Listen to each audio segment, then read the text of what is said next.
Bukas sisimula ng Kamara ang pagdinig sa di umano'y illegal drug trade sa Bilibid. Nasa 30 testigo raw ang ihaharap ng DOJ, kabilang ang 3 high-profile inmates na mag-uugnay di umano kay Senador Laila de Lima sa droga sa Bilibid. Ayon kay Justice Secretary Vitaliano Aguirre II, may sapat ng ebidensya para sampahan ang kaso si de Lima. May report si Lia Manialak del Castillo. Sa pagdinig ng House Committee on Justice bukas, may 30 testigo raw na ihaharap ang Department of Justice.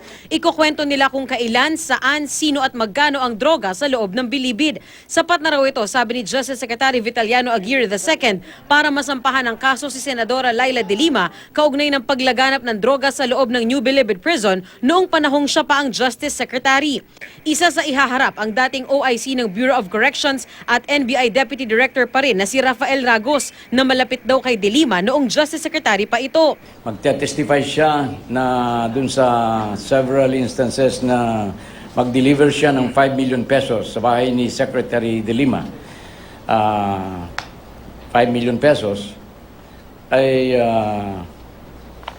mismong si Secretary de Lima ang nakareceive nitong 5 million pesos na ito. Meron na pong 2 deliveries na inadmit si OIC Director Ragos at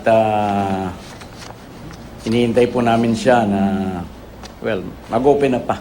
November 2012 hanggang March 2013 nang italagang OIC ng Bucor si Ragos. Ilang araw lang daw siyang nakaupo nun eh. May nagpadala na ng 5 million sa kanya para kay Secretary de Lima. Ang testimonya ni Ragos, sesegundahan daw ng mismong escort nitong si Junior Ablen, isang NBI agent na aamin daw na siya ang nag-drive kay Ragos para i-deliver kay de Lima ang drug money. Ihaharap din daw ang 3 high-profile inmates na sina Herbert Colanco, Jaime Pacho at Noel Martinez. Sasabihin daw nila na 3 milyon kada buwan ang nakukuha ni de Lima mula sa mga drug money.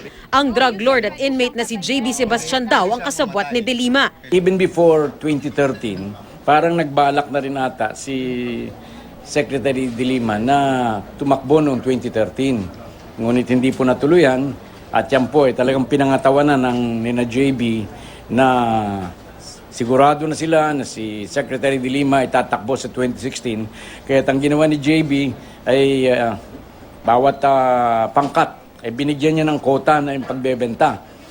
20 kilos per month, 30 kilos per month, 50 kilos per month. Meron pong obligasyon yung mga bosyo na yan na ibenta yan. Bukod sa hininging immunity para hindi magamit laban sa mga tetestigong inmate at NBI employees, ang sasabihin nila, wala raw pangakong pardon o pagpapalaya sa mga high-profile drug lords. Sa ngayon, nasa ilalim na ng Witness Protection Program ang mga testigo laban kay de Lima. Pero ang senadorang idinadawit sa paglaganap ng droga sa Bilibid, hindi raw dadalo o magpapadala man lang ng kinatawan bukas. Ani de Lima, sham inquiry o bogus ang mga testigong ihaharap ni Justice Secretary Aguirre laban sa kanya. Tiniyak naman ni House Deputy Speaker Ferdinand Hernandez na magiging patas at malinaw ang gagawing pagdinig.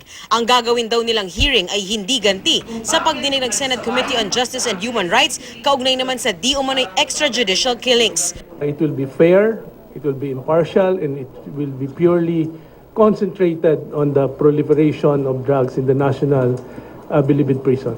Lia Manialak del Castillo, GMA News.